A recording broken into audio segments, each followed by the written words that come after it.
Hey guys, what's up? Welcome back here to another edition of Intuitive Angling. Much appreciate you guys making some time out of your day to watch the video. Definitely never ever take that for granted. So thanks for being here.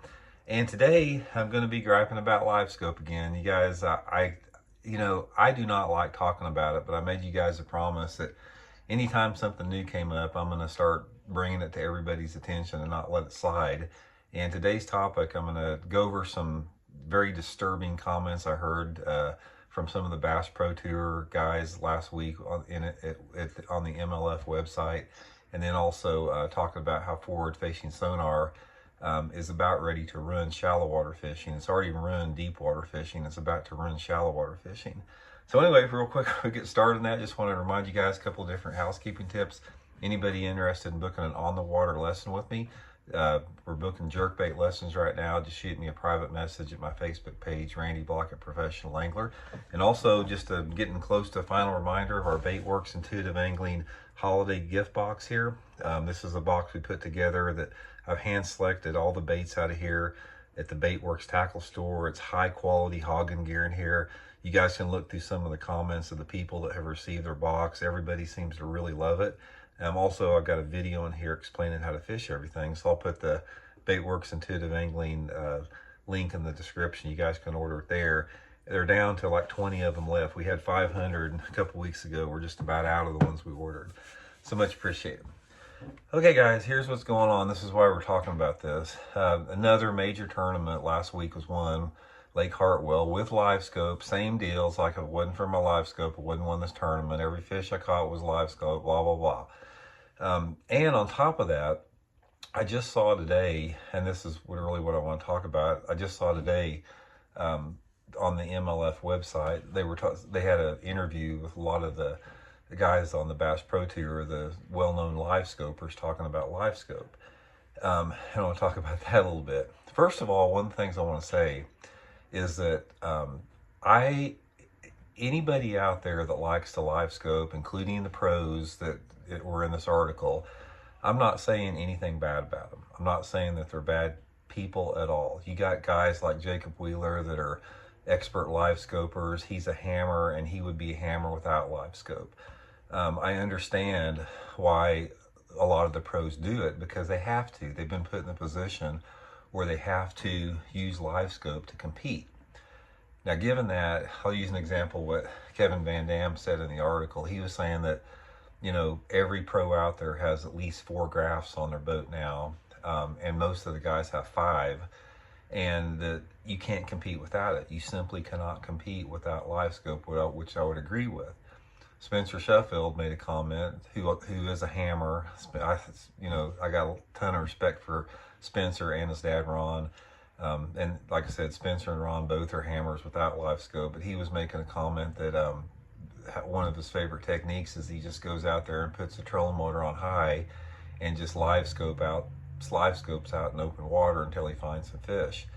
And Van Dam was making the comment about how Livescope's taught him there's more fish living, just roaming around in open water than he ever realized. I always knew that, because you got guys like Buck Perry that's caught bass offshore for years, trolling in the middle of the lake. I always had the theory that the reason you didn't catch many big fish other than during the pre-spawn was a lot of those bass moved out in open water there. So what we're talking about here is everybody knows the impact that Livescope's had on offshore fishing.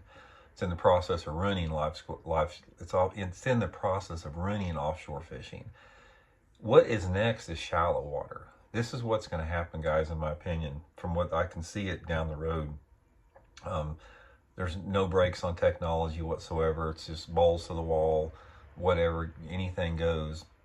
What's going to happen is this offshore Livescoping is going to evolve to a point of where it completely takes any guesswork or mystery or magic out of the sport. It's already getting there. And they're going to come for shallow water next. They're going to come for those people that are focused on bank fishing and target fishing. And what they're going to do is they're going to develop technology that allows you to identify live images and live movement of fish in shallow water cover. They can already do that to some extent, but that I can promise you that's on the horizon, where you're going to be able to scan down a bank and basically see if there's any fish at all living in that brush pile in front of you, or lay down a log, or if there's a fish by that stump, or if there's a fish underneath that dock. It's going to take all the guesswork away from it completely. And here's the thing about that, guys. Make no mistake, this is all about money. It's not about making fishing more fun. It's making fishing more enjoyable. That's a bunch of crap. This is all about money. A lot of the most vocal professional anglers that are vocal about pushing Livescope technology, just look who they're sponsored by, guys. Most of them are, getting free electronics and a retainer from electronics companies. The reason that tournament organizations have not put like a 1 unit limit on the console and a 1 unit limit up front, which it really needs to be, is because they're being subsidized by the electronic companies. That's all it is. It's pure and simple. It's all about money. I can assure you, and I've talked to this about before, if I went to Bassmaster or if I went to MLF and I was Elon Musk and I said, guys, this is the deal. We're going to take fishing back to its pure sport. This Livescope stuff's bullshit.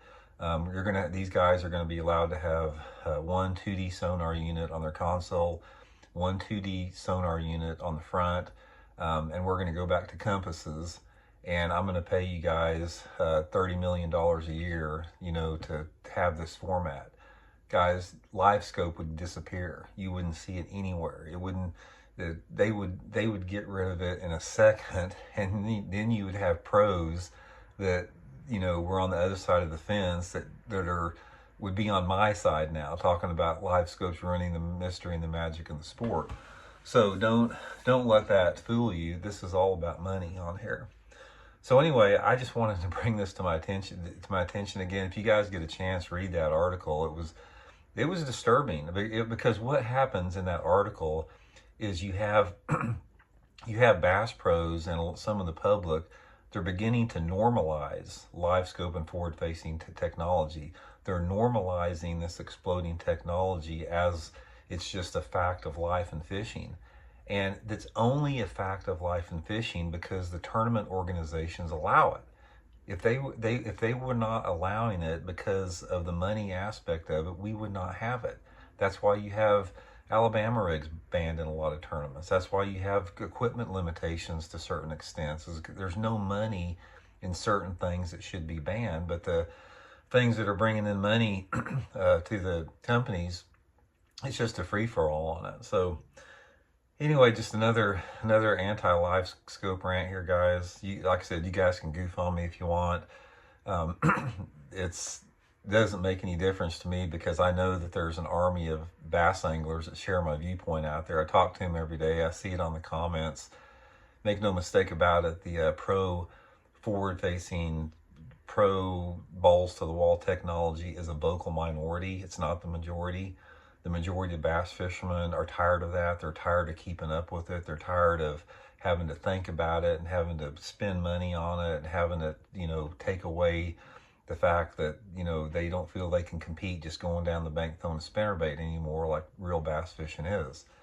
So anyway, just a few thoughts on that, guys. A lot of you guys out there to say, oh, Randy's bitching again. Yeah, I'm bitching again. I'm complaining about it, and I'll continue doing it as long as this stuff keeps coming up. So just going to have to deal with that if you watch the channel. So anyway, guys, much appreciated.